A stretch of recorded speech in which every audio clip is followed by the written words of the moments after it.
antes que salud global, siempre se habló de salud internacional. De hecho, muchos académicos van a usar todavía el término de salud internacional. La verdad es que el concepto de salud global es un concepto que nace ya con el siglo XXI.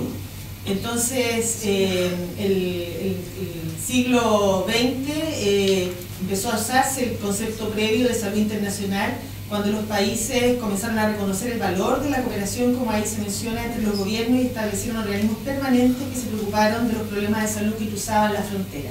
Es decir, que este tema de la connotación internacional de la salud está vinculado desde un principio a la posibilidad de controlar fenómenos que traspasan de un país a otro.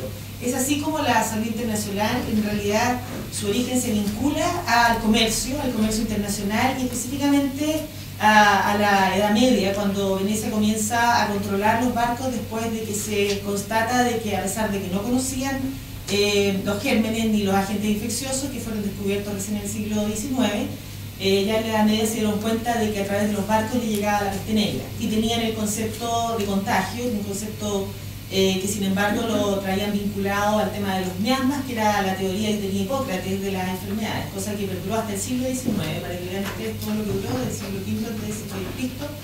hasta el siglo XIX, esta teoría miasmática, y que incluso hoy todavía está presente en mucha gente que cree que las enfermedades son de generación espontánea y que se van a contagiar a través de estas cosas miasmáticas, pero ustedes no. Ustedes que están haciendo este curso de conceptos de salud, por supuesto que no pueden creer en eso, que tienen que saber de que toda enfermedad proviene de algún agente, por lo menos las transmisibles, algún agente infeccioso, y que se genera de un proceso patogénico y no de la nada.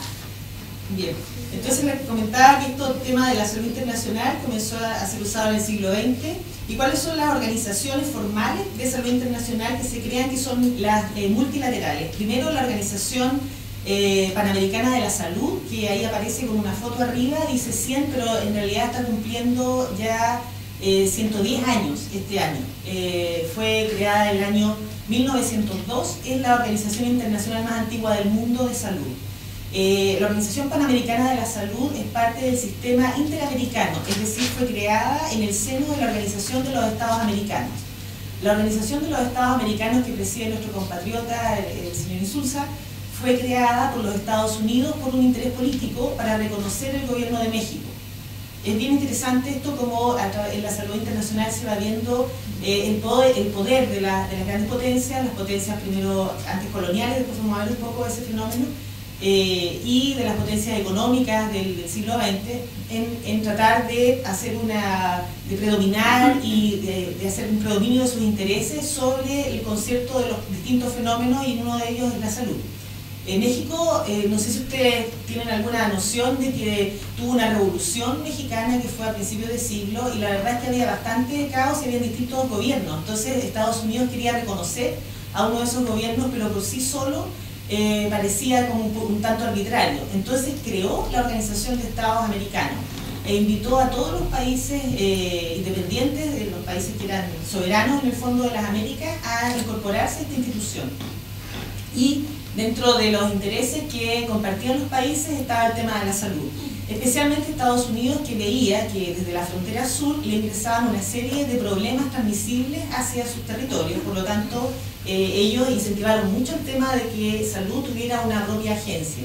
Es así como la Organización Panamericana de la Salud estuvo regida por directores norteamericanos hasta la década del 50, cuando se elige a don Isidoro Horvitz, al doctor Isidoro Horvitz, Abraham Horvitz, perdón, Isidoro es su sobrino, al doctor Abraham Horvitz, como el primer chileno, un médico chileno que trabajó, que fue discípulo de Juan Noé, que fue el primer director latinoamericano de la Organización Panamericana de la Salud, y la dirigió por varios periodos, y fue el que en el fondo le dio el carácter que hasta el día de hoy se reconoce. De hecho, en la última conferencia sanitaria panamericana, que fue celebrada hace un par de semanas, la semana del 18 de septiembre, se lanzó un libro con la vida de don Abraham Horvitz, uno de los saludistas más ilustres chilenos.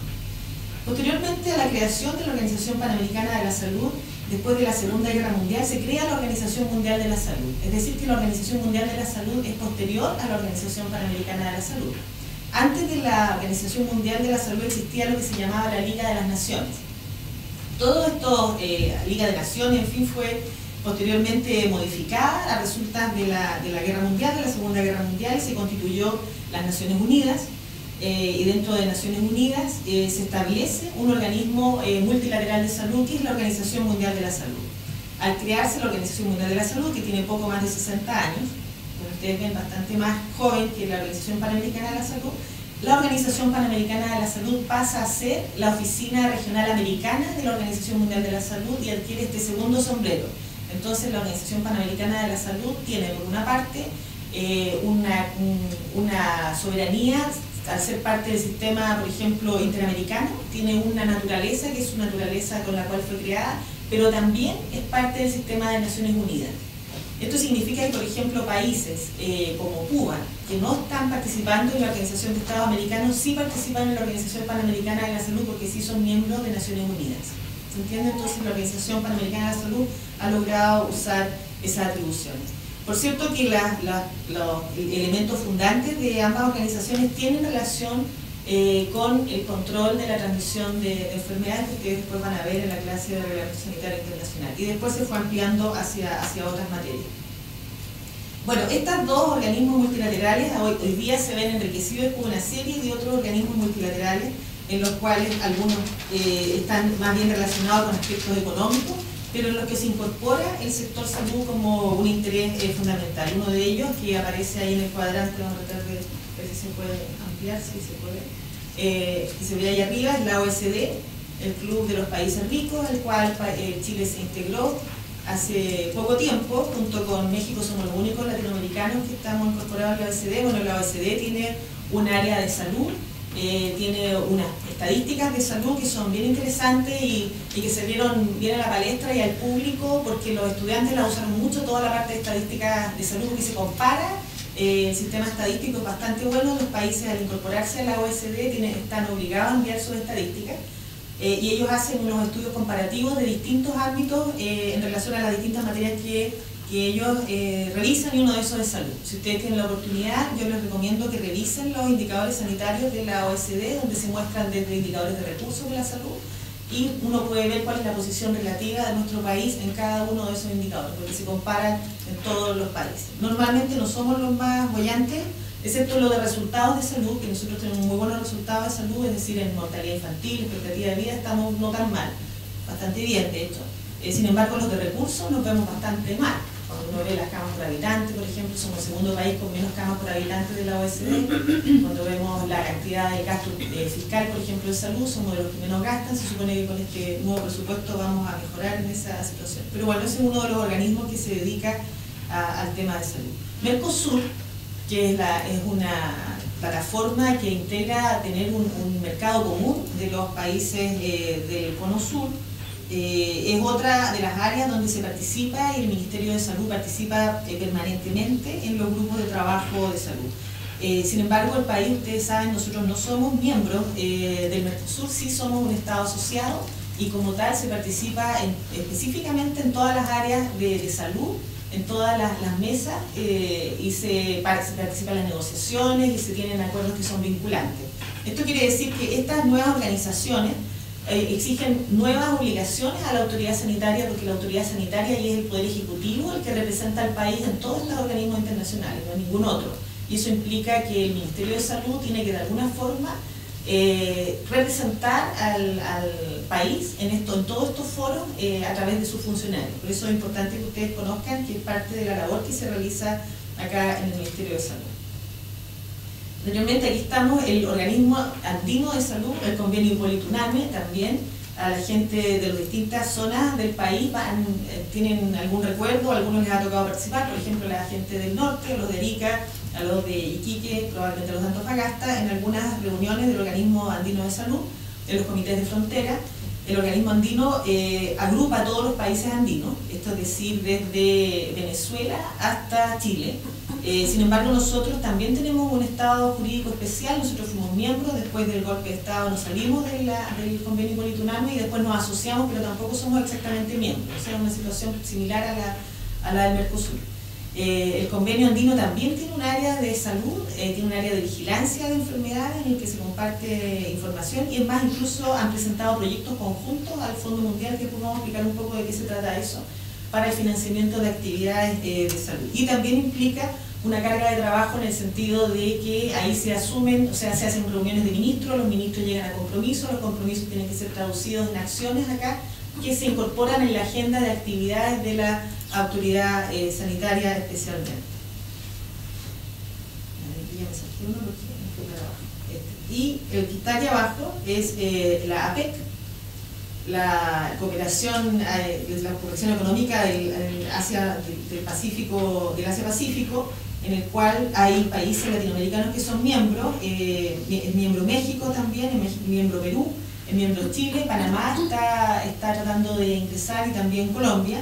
Esta también es una agrupación económica, tiene el hecho interesante de que están las mayores potencias, porque en el Pacífico la verdad es que excepto Europa todo el resto de las potencias están presentes, está China, está Japón, está Estados Unidos, Canadá, Rusia, todos tienen territorios que tocan el área Pacífico, Australia, pero también hay países de medianos ingresos, está Vietnam, estamos nosotros, está México, Perú, y también hay países bastante más pobres, están también las islas del Pacífico que son pequeñitas, no necesariamente pobres, pero son muy pequeñas, están también países como Papúa Nueva Guinea, Indonesia, que son parte de esta área del Asia-Pacífico. Este es un foro económico, sin embargo, también tiene un área de trabajo de salud, cuyo rol preponderante tiene que ver con el controlar las amenazas que pudieran surgir de salud al desarrollo económico de los países. ¿Y qué amenazas han surgido de salud al desarrollo económico de los países, específicamente del Asia?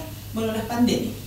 La epidemia de SARS, que ocurrió en el 2003, que fue lo que motivó en el fondo que se incorporara con más fuerza el tema de salud a la PEC, el cómo controlar este fenómeno, la influenza aviar y la influenza, que eran los temas priorizados en este foro. Entonces eso también implica que el ministro participa cuando, bueno, antes había unas reuniones de ministros, después se suspendieron, pero hay un grupo de trabajo de salud en la cual va un representante del Ministerio de Salud y nuevamente se discuten agendas de trabajo y esas tareas se tienen que incorporar dentro del trabajo del Ministerio y implican compromiso a nivel internacional.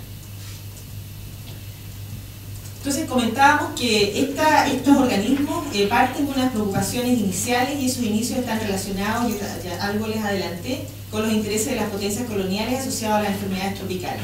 Ustedes recuerden que los países desarrollados, especialmente Inglaterra, es un país que se hizo rico con el comercio de esclavos, a pesar de que los esclavos no pasaban por ahí, pero eran parte de un triángulo, una triangulación en que los barcos salían de Liverpool, llegaban a África, al área donde está Costa de Marfil, todo ese pedacito de África, todos esos países embarcaban esclavos y los llevaban hacia América, y de América volvían los barcos con productos americanos hacia Liverpool.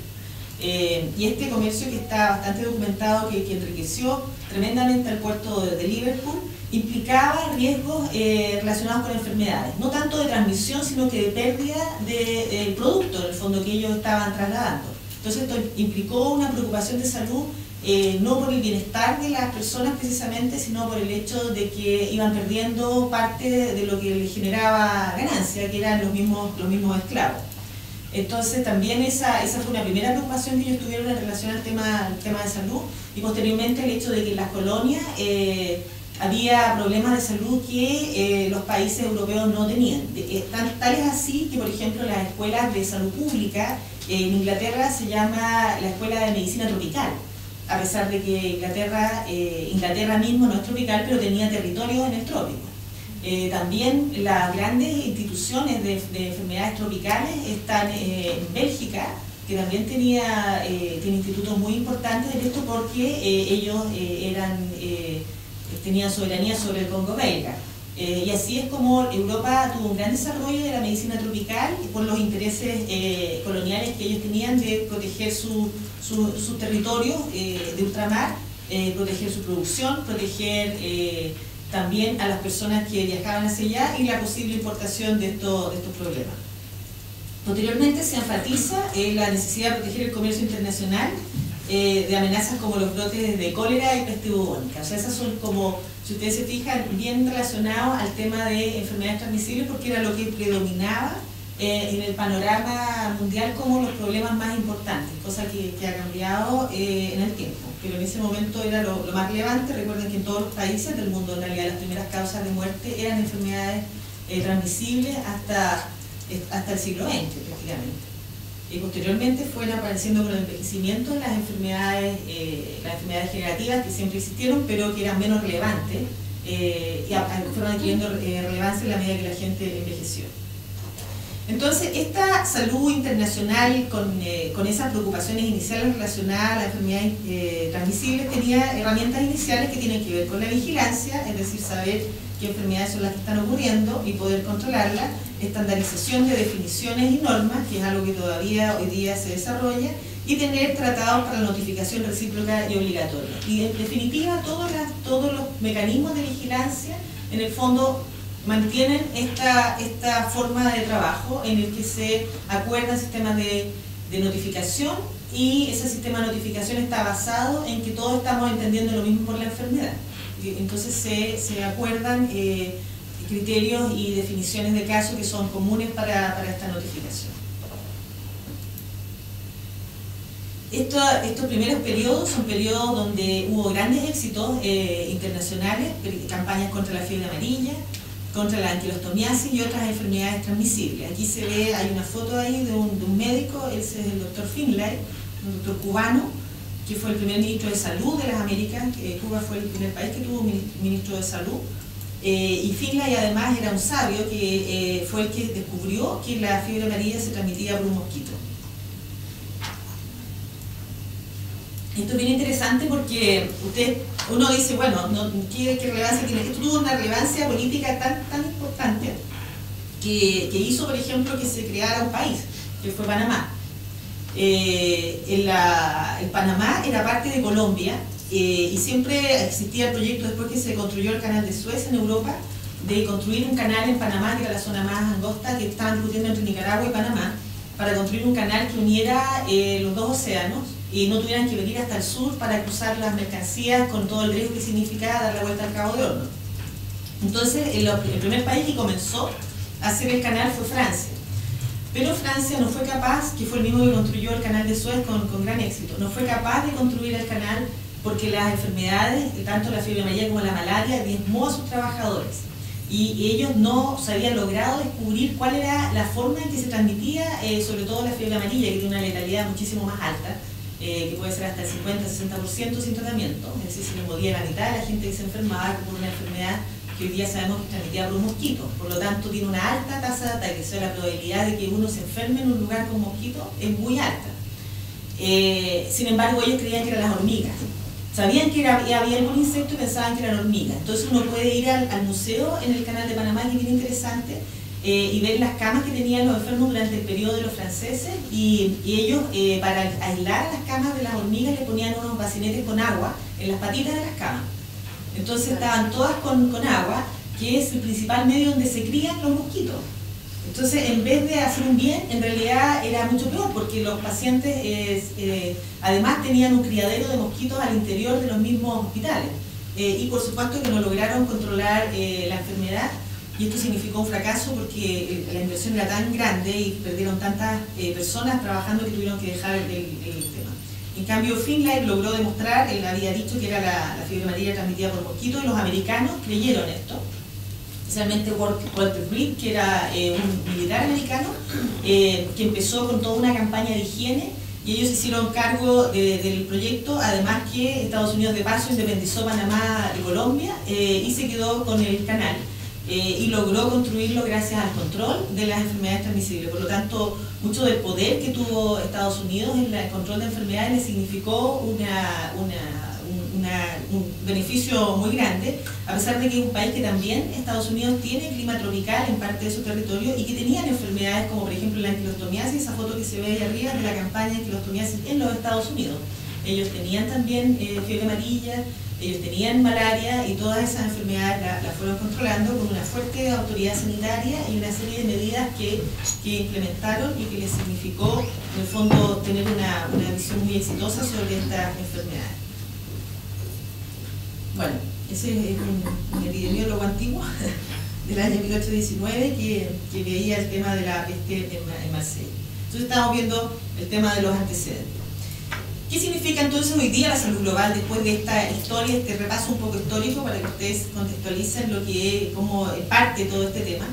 Hoy día se habla de salud global como problemas de salud y preocupaciones relacionadas que trascienden las fronteras nacionales, que pueden estar influenciados por circunstancias o experiencias en otros países y que son enfrentados con acciones y soluciones cooperativas. Esta es la definición del Instituto de Medicina de Estados Unidos, y si ustedes se fijan ya no queda claro aquí, no está solamente vinculado al tema de las enfermedades transmisibles, sino que son preocupaciones relacionadas que trascienden fronteras nacionales. O sea, ya no es solo el hecho de que se transmitan enfermedades, sino de preocupaciones comunes.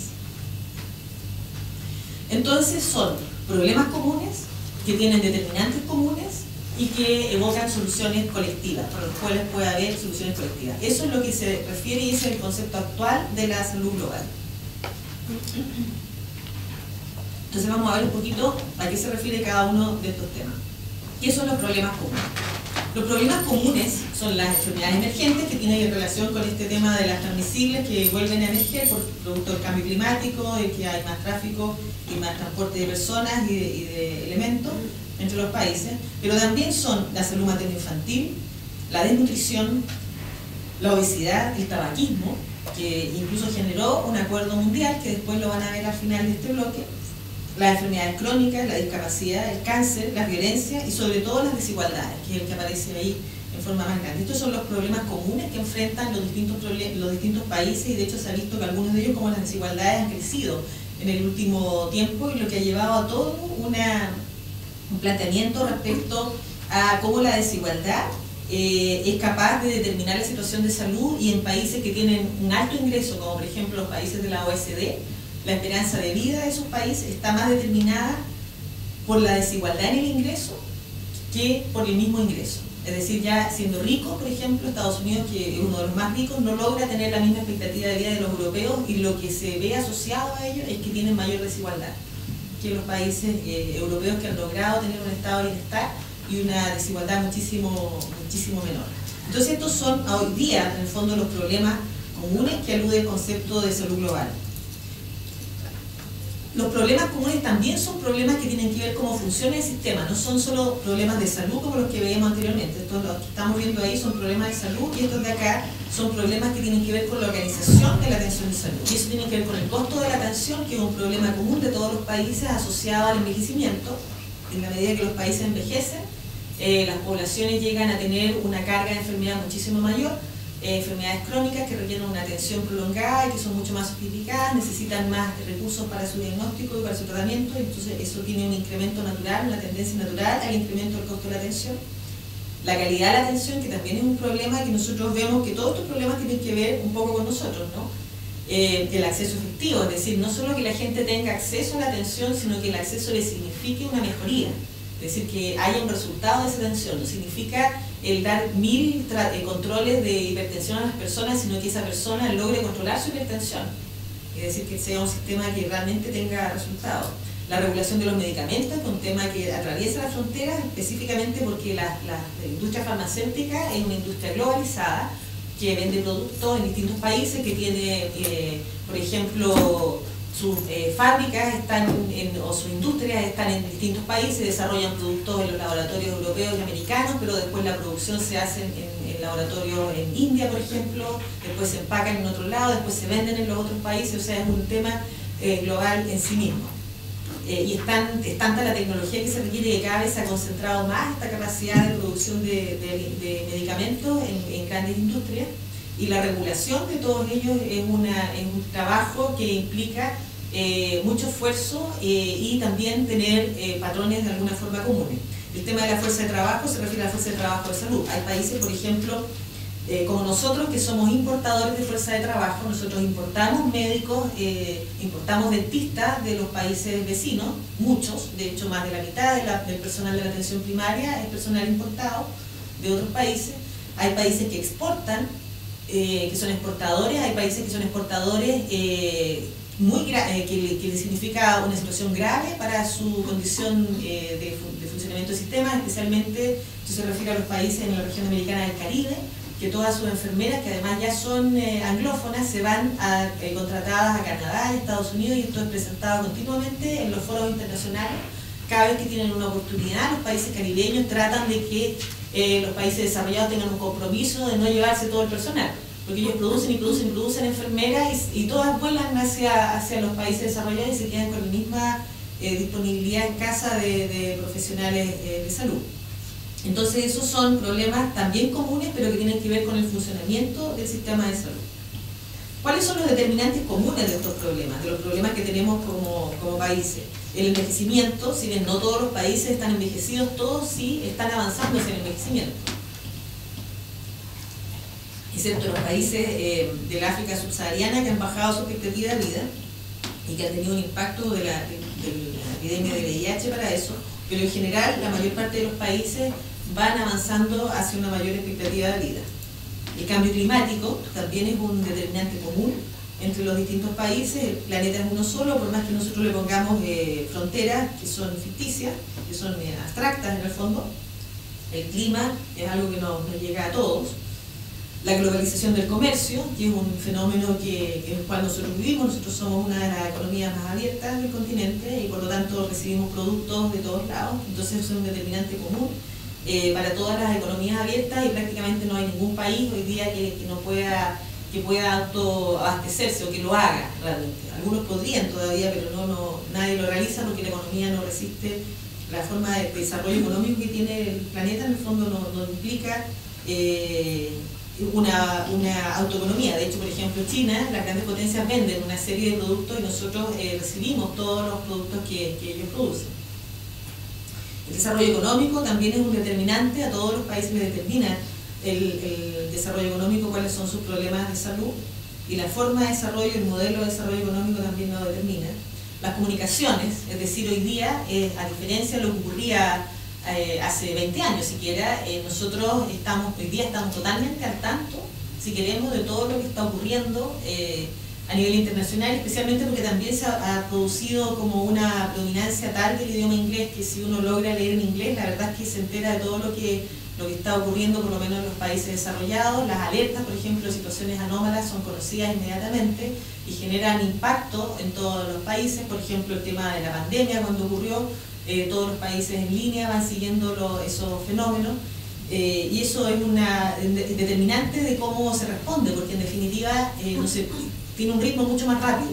Es decir, por ejemplo, si el Ministerio de Salud se entera de que, por ejemplo, si hay un problema con algún producto de la salud, con algún alimento médico, por ejemplo, como ya ha habido en Chile, y ese alimento médico tiene problemas en el país donde se produce, imaginemos que es en otro país, por ejemplo en Bélgica, y sabemos que se exporta a todos los países y sale una alerta en Europa respecto a esta situación, sale inmediatamente a las agencias de prensa y es publicada en todos los diarios. Entonces la autoridad sanitaria tiene que ser capaz de ir rastreando toda esa información, porque si no va a llegar el periodista a preguntarle a la autoridad, decir, ¿y usted qué ha hecho respecto a esta situación que se detectó? Porque él ya sabe inmediatamente en línea lo que está pasando. Entonces eso implica toda una serie de mecanismos y de cambios en la forma de respuesta y de alerta que determinan la respuesta de los sistemas. También las comunicaciones influyen en que se importen estilos de vida.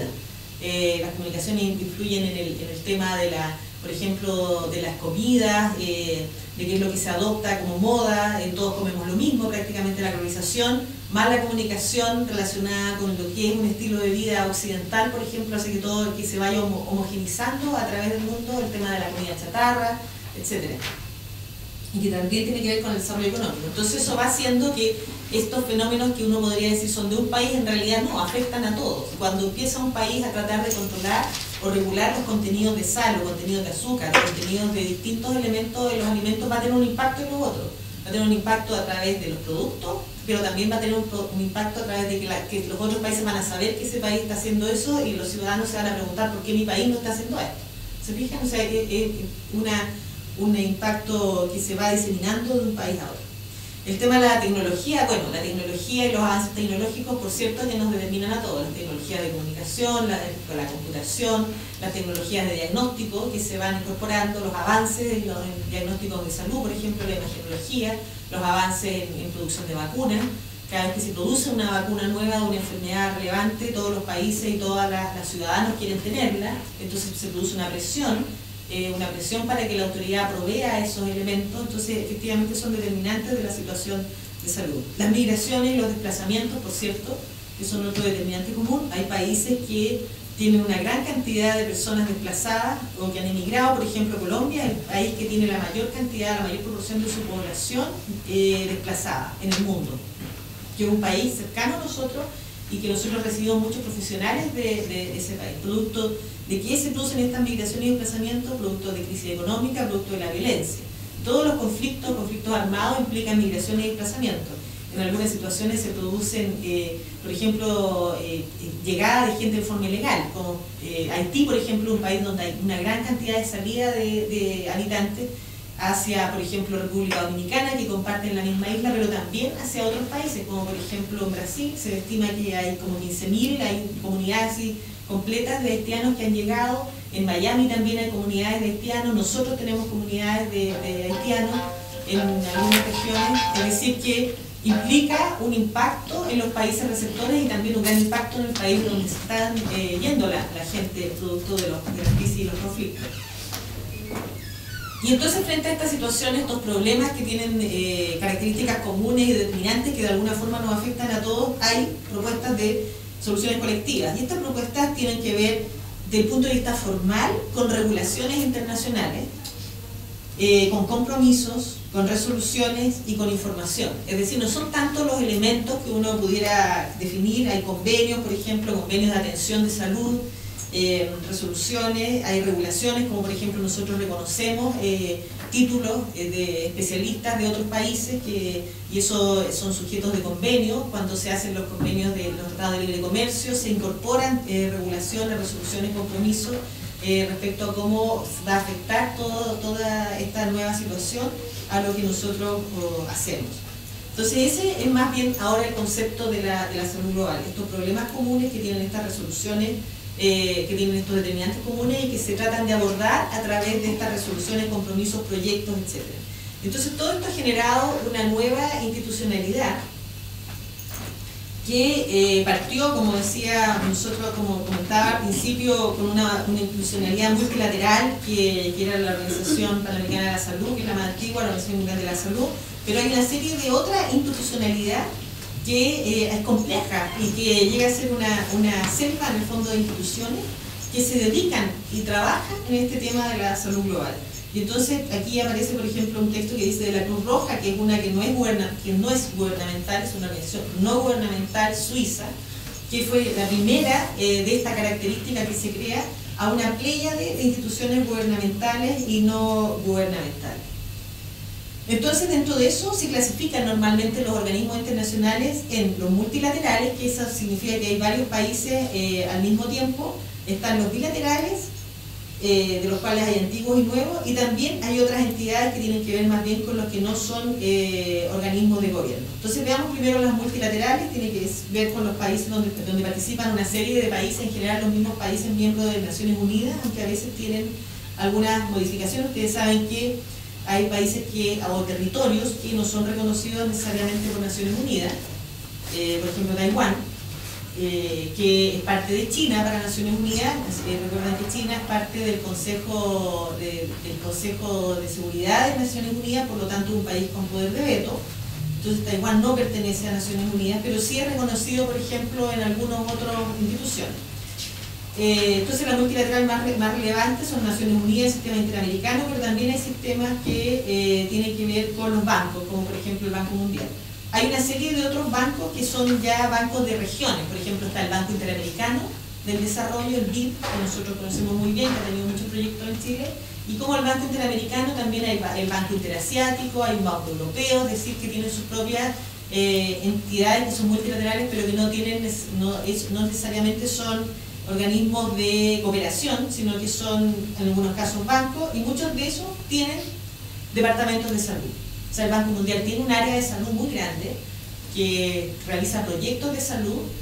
Chile fue, por ejemplo, yo misma participé en el proyecto del Banco Mundial que se hizo cuando se volvió aquí a la democracia, con el que se construyó el Hospital San José, por ejemplo, el Padre Hurtado, el Hospital Cordillera. Todos esos proyectos fueron construidos con base en un préstamo que hizo el Banco Mundial, tanto primero para el estudio como para después construirlo. y funcionan a través de préstamos, es decir, que el país en el fondo se endeuda para realizar esos proyectos. Posteriormente el país ya no se endeudó más en la parte de salud, así que hace tiempo que ya no tenemos préstamos internacionales. El Banco Interamericano de Desarrollo también dio préstamos, y por ejemplo el Hospital de Valdivia se construyó con el Banco Interamericano de Desarrollo, también un proyecto cuando se volvió la democracia. El Hospital de San Felipe se construyó con el Banco Interamericano de Desarrollo, y así son proyectos que en el fondo tienen un área de inversión. En general se invierte en infraestructura, se invierte en cambios en mecanismos financieros y se invierte a veces en desarrollos de recursos humanos específicos. Entonces estos son los multilaterales. Los bilaterales son relacionados a los poderes, a los antiguos poderes coloniales, en el fondo los países que tenían colonias y los que han tratado de tener un desarrollo más imperial, como Estados Unidos, que no necesariamente tenía colonia, pero que era casi lo mismo. Entonces dentro de eso está, por ejemplo, la JICA, que es de Japón, el organismo europeo, la USAID, que es la Agencia de Cooperación Norteamericana, el SIDA, que es la Agencia de Cooperación Canadiense, y así hay una serie de agencias de cooperación que son de cada uno de los países. Por ejemplo, los italianos tienen la cooperación italiana, los escandinavos tienen el SIDA, el NANIDA y el NORIDA, que son cada uno de los distintos países que en el fondo son organismos bilaterales. Quiere decir que el país, un país apoya a otro país. Nosotros como país tuvimos mucho aporte de estos organismos bilaterales durante la dictadura.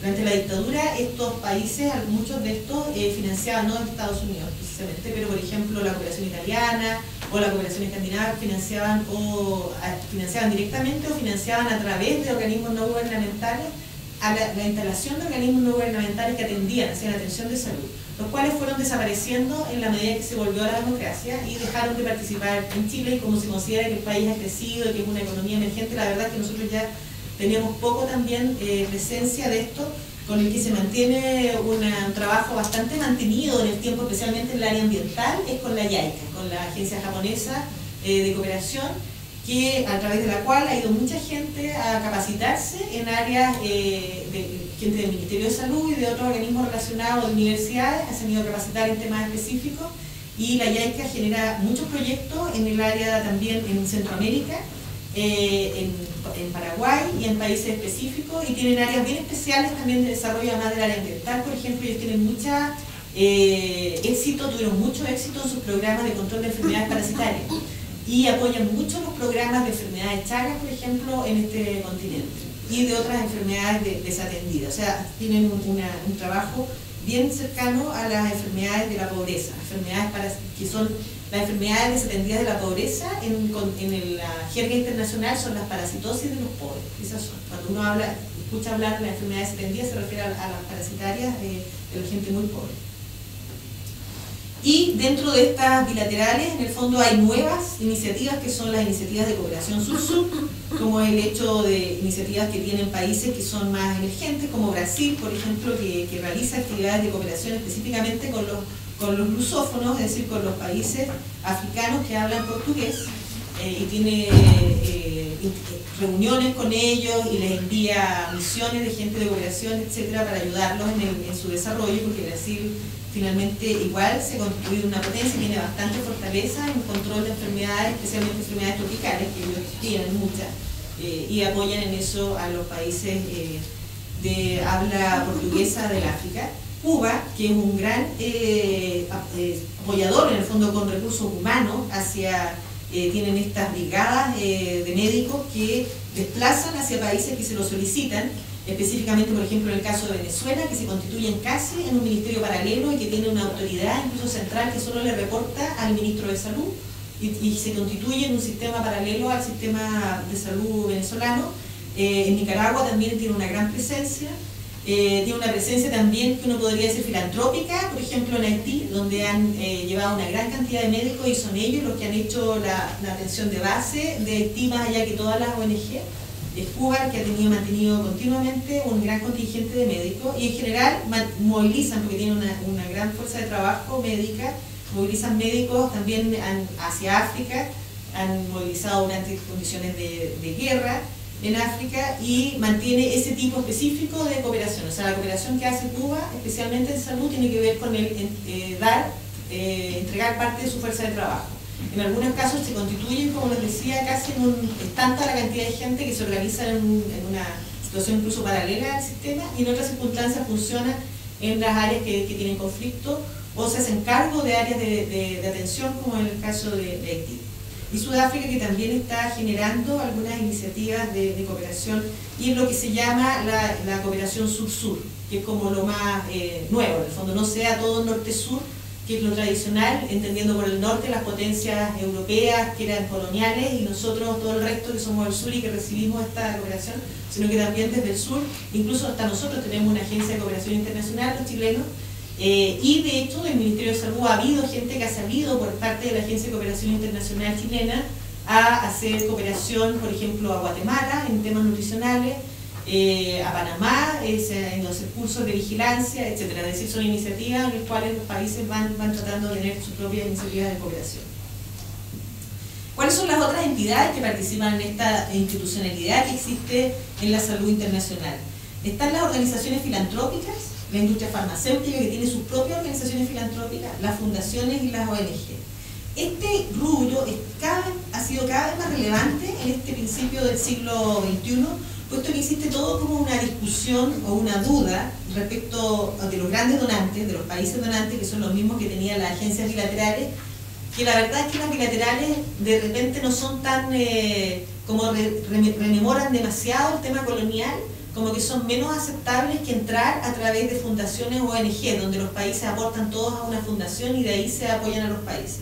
Hay como una crítica respecto a la situación del manejo de recursos de Naciones Unidas y de los organismos que son los multilaterales, y los países desarrollados y los grandes donantes, incluso los filantrópicos que son privados, han tendido a generar nuevas entidades que manejan directamente los recursos, ya no a través del aporte que hacían a la Organización Mundial de la Salud, que de hecho está en una crisis económica bastante grande, porque como Europa está en crisis, lo que más aportaban, ahora están en una crisis económica, y de hecho han reducido más del 20% del personal de Ginebra, sino que porque en el fondo de alguna forma se acusa, o no se dice directamente, pero implica de que se piensa que los recursos se quedan demasiado en el área administrativa y llegan poco a las personas para quienes ellos están dando los recursos. Entonces esto genera una nueva institucionalidad e incluso una nueva forma de control de gestión, en la que se pretende generar indicadores de impacto, y lo que le interesa entonces al donante es tener el resultado, no solo el resultado de las acciones que se desarrollan, sino comprometer impacto.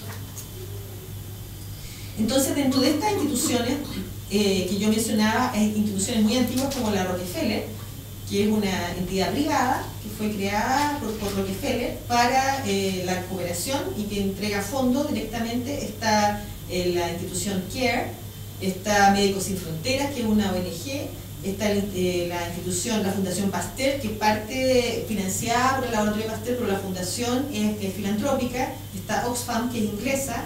Está la institución Save the Children. Todas estas son, ninguna de estas es institución gubernamental.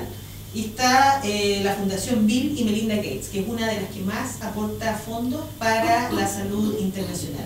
Entonces, ¿qué han generado ellos? Han generado iniciativas a nivel mundial, como es el Fondo Mundial. El Fondo Mundial es un fondo en el cual participan, que implica toda una nueva institucionalidad de la salud internacional, en la que participan países donantes, países receptores, como en su directorio están los donantes, los países donantes y los donantes, los receptores, que son los países que reciben los fondos, y las instituciones que están, la ciudadanía organizada en relación a los problemas que ellos abordan, que son básicamente tres: el SIDA, la malaria y la tuberculosis. Y esta entidad, el Fondo Mundial, realiza concursos y hace fondos para desarrollar proyectos que mejoren la situación de estas tres enfermedades. Es tan grande el Fondo Mundial que hoy día es el principal aportador de fondos de salud del continente americano, solamente para estas tres enfermedades. O sea, el principal fondo que hay en las Américas de salud, de aporte, es el Fondo Mundial, y ese Fondo Mundial está orientado solamente a estas tres enfermedades, que ha generado también a su vez una serie de conflictos, porque en el fondo desviste los otros santos para vestir estos tres santos. Entonces, pasa eso. Entonces vamos a revisar un poco, después de ver esta estructura, estas entidades que estábamos mirando previamente, que es respecto a que hay organismos multilaterales, hay organismos bilaterales y hay estas otras entidades que son no gubernamentales. Vamos a revisar un poco cuál es la situación de salud global y vamos a terminar con los proyectos globales. ¿Qué pasa con la situación de salud global? Hoy día que es una de las preocupaciones de la salud internacional, el ir monitoreando cuál es la salud global. Entonces vamos a mirar un poco qué pasa con la salud global. ¿Qué es lo positivo en la salud internacional? Que en los últimos 50 años han habido enormes avances en la salud mundial y en la de muchos países, y eso se refleja en el aumento sustancial de la esperanza de vida al nacer, y que estos avances se considera que son resultado del avance del desarrollo económico, que eso implica una mejor condición de saneamiento, es decir, agua y saneamiento y mejor educación, que son, digamos, los determinantes sociales de este avance, pero también con otro determinante que es muy importante, que es el sistema de salud, que es más importante en los países subdesarrollados que en los países desarrollados. ¿Por qué? Porque nosotros, por ejemplo, que durante el siglo XX transitamos del subdesarrollo a una economía emergente como nos tratamos hoy día, nos vimos muy beneficiados por el hecho de disponer de vacunas, de disponer de antibióticos. En cambio, los países desarrollados ya, producto de su desarrollo económico, habían avanzado en su situación de salud aún antes de disponer de estos elementos. Acuérdense que los antibióticos son de la mitad del siglo XX, o sea, se pusieron en forma más diseminada después de la Segunda Guerra Mundial, a pesar de que se crearon en los años 30, la sulfa, por ejemplo, y ya en los 40 casi, la penicilina, pero se tuvo disponibilidad de ello en todo el mundo ya a partir de fines de los años 40, y eso implicó un gran avance respecto al manejo de las enfermedades y que tuvo impacto también en la situación de salud. O sea, que el avance, el desarrollo económico tiene un rol bien importante, pero en los países como el nuestro, también el avance en la atención de salud, la mayor disponibilidad de atención, mayor acceso al Sistema Nacional de Salud, por ejemplo, que es el cambio más relevante que hubo en Chile, la disponibilidad de vacunas, el desarrollo de antibióticos y la lucha contra la desnutrición. Pero, que lo malo de la situación mundial, hay enorme desigualdad entre los países y al interior de los países. Es así que la expectativa de vida promedio de la población mundial hoy día, o hace unos años, porque esto es de hace como 4 años, era de 68 años. El 74% de las muertes en los menores de 5 años ocurren en África y el sudeste asiático. Si ustedes se fijan, África y el sudeste asiático no tienen el 74% de la población del mundo, pero concentran el 74% de las muertes en los menores de 5 años. Quiere decir que el riesgo de morir en los menores de 5 años de esos países es tremendamente grande, tanto que concentra el riesgo de morir en los menores de 5 años del mundo. Y el 45% de la carga mundial de enfermedades se considera que es causada por enfermedades hoy día crónicas no transmisibles, y este número va creciendo. Es decir, que ya las transmisibles no son el 100%, sino que hay una carga importante de enfermedades crónicas no transmisibles y va cada vez mayor. ¿Por qué no ha crecido más este número? Por el SIDA. Porque el SIDA, que es una enfermedad crónica transmisible, significa una gran carga de enfermedad para los países africanos. Entonces eso hace que, si bien se veía que iba avanzando en las enfermedades crónicas no transmisibles, el SIDA viene a recordar que todavía estamos en la enfermedad infecciosa aquí y tenemos una enfermedad crónica y que genera un gran impacto. Entonces eso lleva a que todavía no avance más el porcentaje.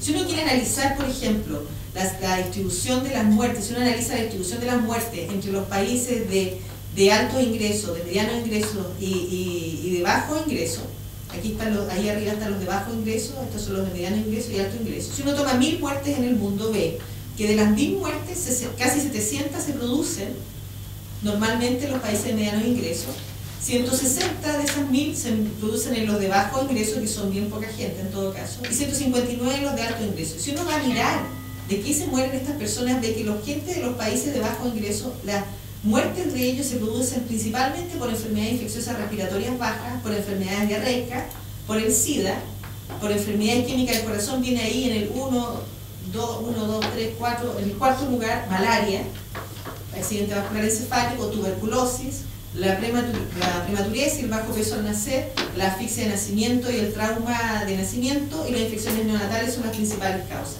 Y que esas son bastante distintas de las causas de los países de medianos ingresos, que mueren principalmente de enfermedades químicas del corazón, como morimos nosotros, accidente vascular encefálico, de enfermedades pulmonares obstructivas crónicas, de infecciones respiratorias bajas, pero que son en los adultos mayores y no en los niños, como aparece en los países pobres.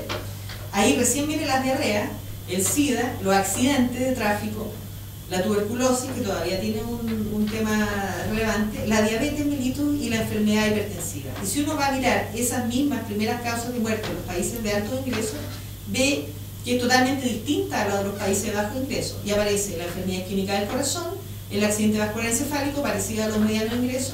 Después vienen los cánceres, que esto es más parecido, nosotros tenemos un perfil más parecido a los países de alto ingreso.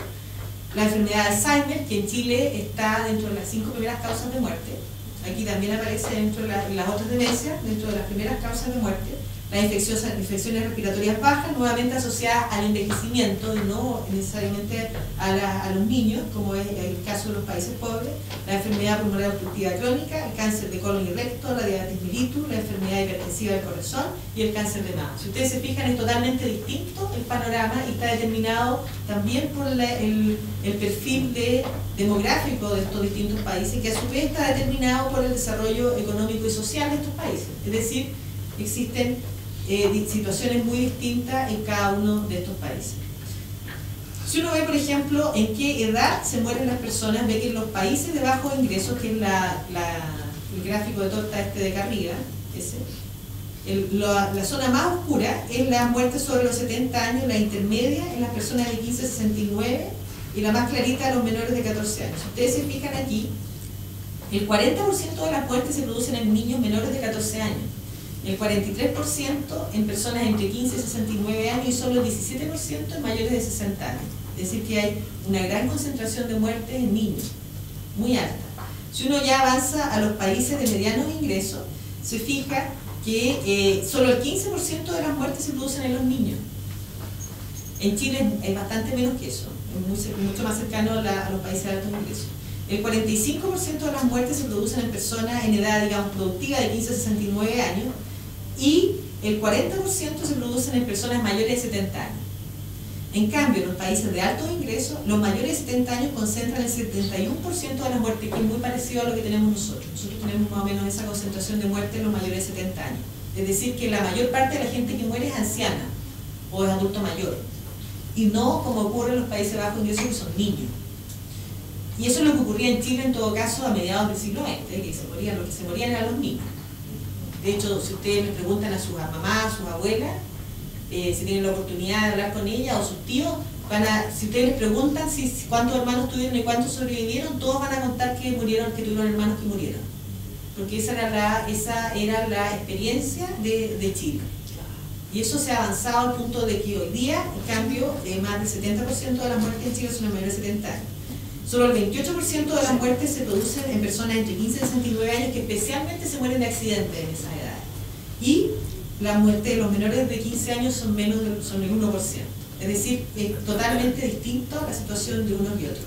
Y si uno ve el riesgo de morir, ya no solo la cantidad de muertes, sino que el riesgo de morir por las distintas edades, se fija que África, por ejemplo, incluso en esas edades productivas, miren la cantidad, la última barra, más que duplica el riesgo de morir una persona entre 15 y 59 años que en África sobre un país de alto ingreso o sobre un país del Pacífico Occidental o sobre las Américas o sobre el Mediterráneo Oriental, el sudeste asiático, Europa general y África. Europa general aparece más cercano a la situación africana porque dice Europa, en el fondo no son los países de alto ingreso sino que los antesocialistas que se incorporaron a Europa, que no tienen una situación muy buena.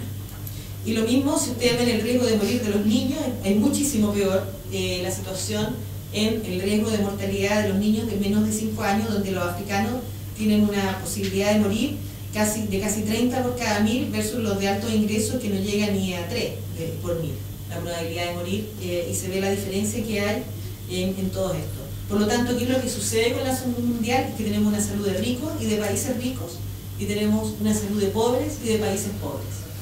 ¿Por qué digo de ricos y de países ricos y pobres y de países pobres? Porque al interior de los países también ocurre eso. Hay una salud de ricos, especialmente en los países donde hay gran desigualdad, y todo el continente americano, nosotros el continente americano es el continente más desigual de las regiones de la OMS, y dentro de los mismos países hay una salud de ricos y una salud de pobres, y unas situaciones de salud que son totalmente contrastantes. Y esa es la parte negativa del avance de la situación mundial. Entonces vamos a revisar un poco más respecto de los principales problemas de salud que hay hoy día en el mundo que reconoce la OMS. Las enfermedades cardiovasculares en el conjunto son la principal causa de muerte en el mundo.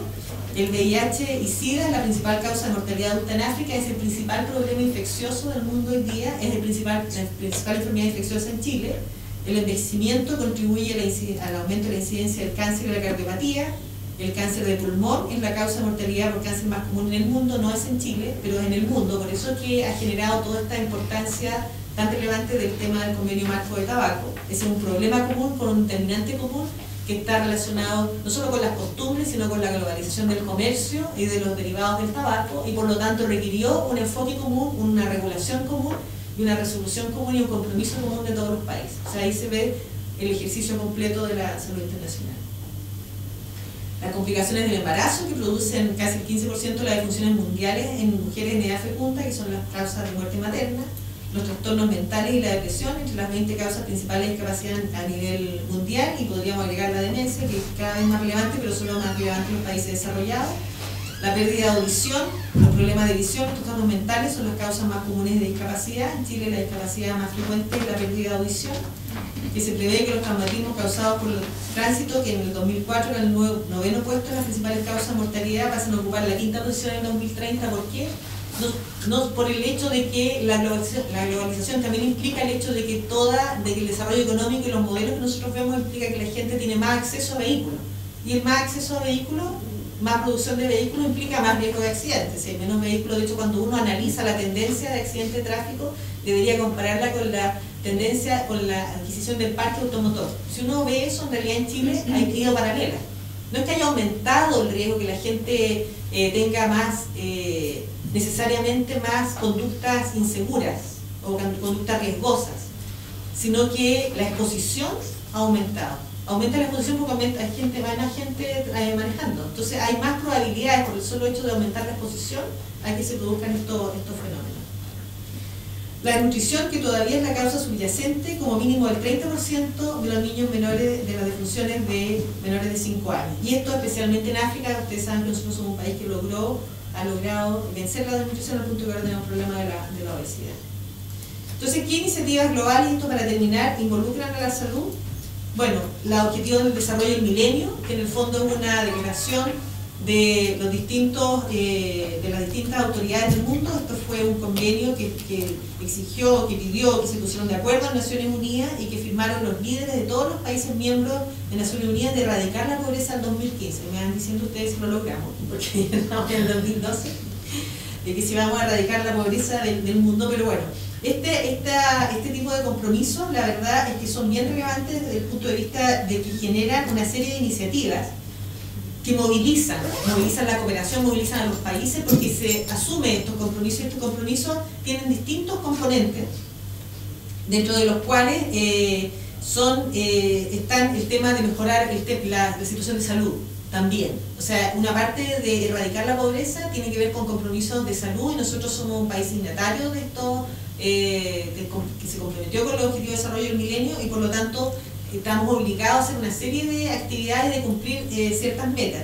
Y esto también en el sentido que yo les hablaba de cómo ha cambiado la institucionalidad, de que estas nuevas entidades de alguna forma han obligado, y Naciones Unidas ha tomado un poco ese desafío a través de este objetivo de desarrollo del milenio, de que los dineros y que las iniciativas estén vinculadas a resultados concretos, no a que yo voy a hacer más